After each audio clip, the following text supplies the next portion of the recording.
আপনাদের আশীর্বাদে আপত্তিটা কোথায়? তিনি এখন যজ্ঞ করবেন, মহাযজ্ঞ।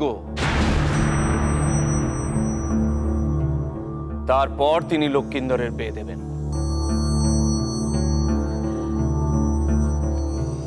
যজ্ঞ কেন বাপু? হ্যাঁ, বিয়ের পরে করা যায় না যজ্ঞ? আসলে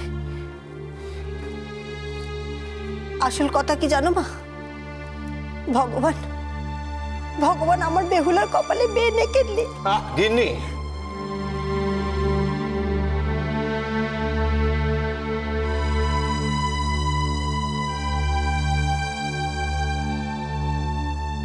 অমন অলক্ষণে কথা বলনি। চন্দ্রধর বণিক বারবার বলেছেন আগে তিনি যজ্ঞ করবেন, লক্ষিন্দরের জীবন নিষ্কণ্টক করবেন, তারপরে বিয়ে দেবেন।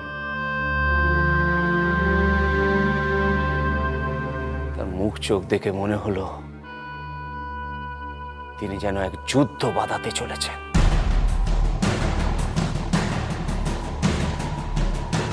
কিসের যুদ্ধ বাঁধবে এবার? তিনাদের তো একই শত্রুর, মা মনসা। আবার আবার কি তবে মনসার সঙ্গে নতুন কোনো যুদ্ধ বাঁধল? এই যুদ্ধে আমরা কি করব?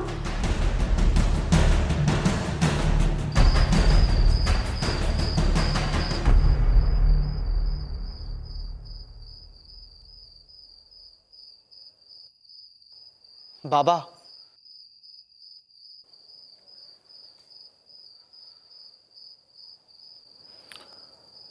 এসো লক্ষিন্দর। আমি জানতাম তুমি আসবে।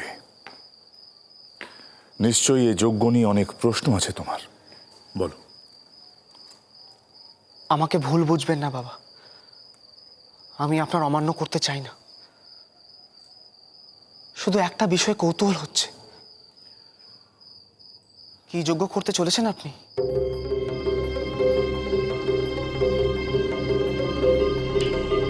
আমি আপনাকে প্রশ্ন করার স্পর্ধা করছি বলে আপনি অসন্তুষ্ট হবেন না বাবা।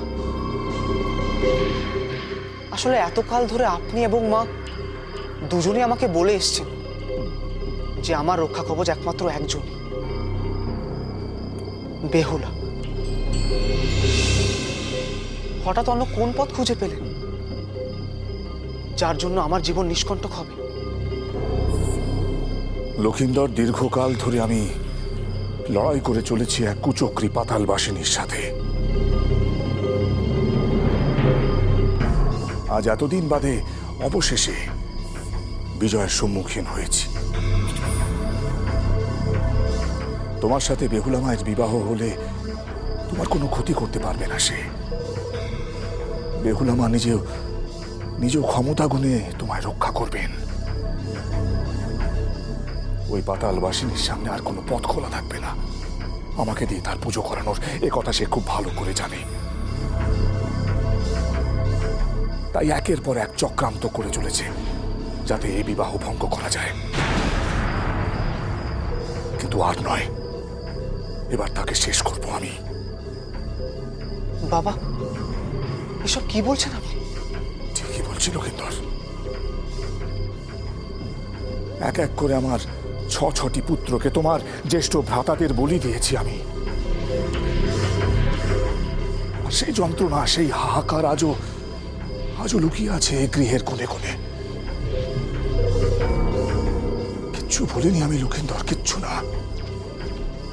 কিন্তু এবার বুঝবে ওই চ্যাংমুড়ি কানি, ওই মনসা।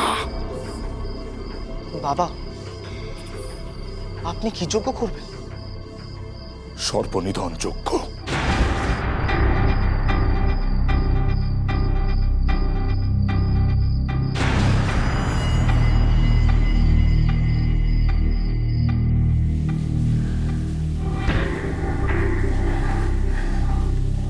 পদ্মা, পদ্মা, আমাদের এত বড় সর্বনাশ হতে চলেছে যেন তুমি চুপচাপ কি দেখছো?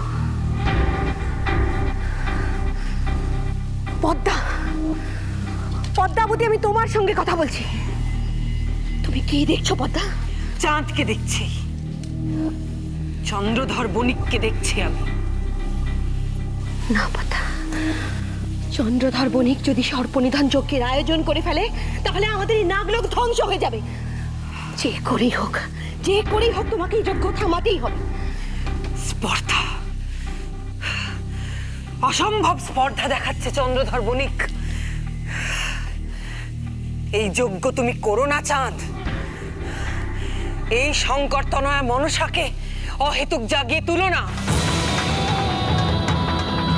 তার কোনো ক্ষতি করলে সে কিন্তু তোমাকে ছেড়ে দেবে না,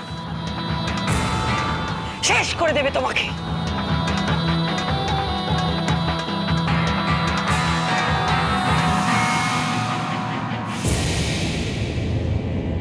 যতক্ষণ না মনসাকে বাধা দেওয়া হচ্ছে লক্ষিন্দর, ততক্ষণ ও মায়াজাল বিস্তার করে এ বিবাহে বিঘ্ন সৃষ্টি করেই যাবে।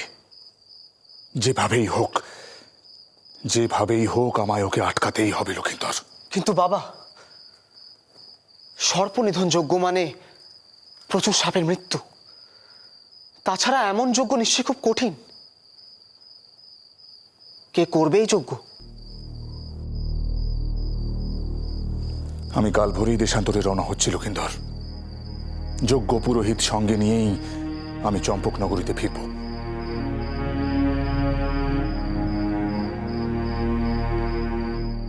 আমার বিশ্বাস এই যজ্ঞের হোতা কোথাও না কোথাও নিশ্চয়ই আছে, এবং তার হাতেই আমার এই সর্পনিধন যজ্ঞে আহুতি পড়বে।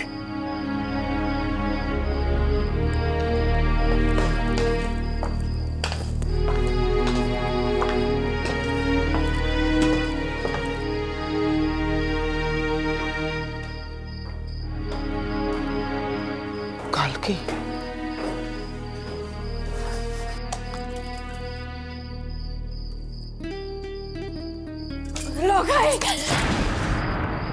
মা, মা, মাগো, কি হলো তোমার? এমন করছো কেন?